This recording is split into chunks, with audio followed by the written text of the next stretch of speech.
Welcome back. It is now quarter past the hour. A short while ago, we brought you some breaking news about sanctions against Russia, and some of that breaking news we're going to check in with our Kevin Corke, who's traveling with the president. We're getting some reaction now from the White House about a report that 35 Russian diplomats could be getting kicked out of the United States. Kevin, what can you tell us?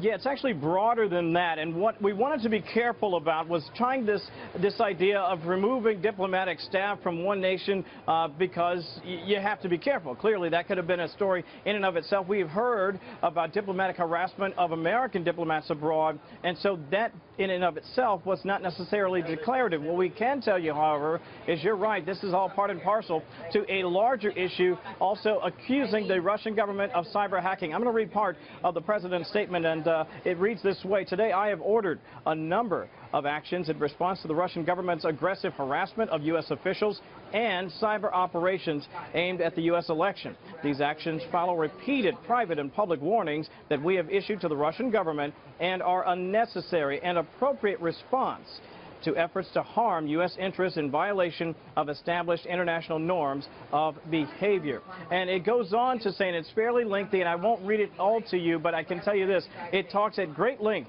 about some of the ideas that the Russians, at the very highest level of Russian government, were behind the cyber attacks that impacted the U.S. election in 2016. And as Reuters has been reported, and as our Lucas Tomlinson and others, Matt Dean and our staff have been confirming, that means a number of Russian diplomats will be moving on from American facilities, or facilities based here in America, including one in New York and one in Maryland, we are told, that will be shuttered. We'll keep following this story for you, Heather, as I continue to hear from senior administration officials. I'll pass it along to you. But for now, back to you. All right, Kevin, do we know what kind of facilities these are? You mentioned ones in New York and Maryland. Are these some of the like weekend camps that they sometimes have, or are these sort of consulate-type buildings?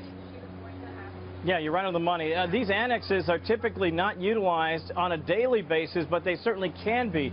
When you talk about camps, in case people have not seen these, or they maybe have driven by and didn't know exactly what they were, often these encampments are for high-level dignitaries who come into town. It's not the same as a consulate per se, but these are major facilities, and it sends a very strong and declarative message to the Russian government that cyber attacks, especially those that impact our infrastructure, in this case the American election, won't be tolerated. Yeah, and Kevin, I understand that it may be premature to ask this question, but I'll ask you anyway since we do have you. The people who are intended to be kicked out, do we know if they had any involvement with this hacking? Great question. I've been in constant consultation with senior administration officials at the very highest level. And while they're very cautious not to say that is the case, I can tell you just based on conversations I've had, it is not a surprise if they do feel that way, although I've yet to confirm that. Heather? Wow, that's fascinating. Okay, Kevin Corke, we'll check in with you as news warrants. Thanks for that great reporting that broke.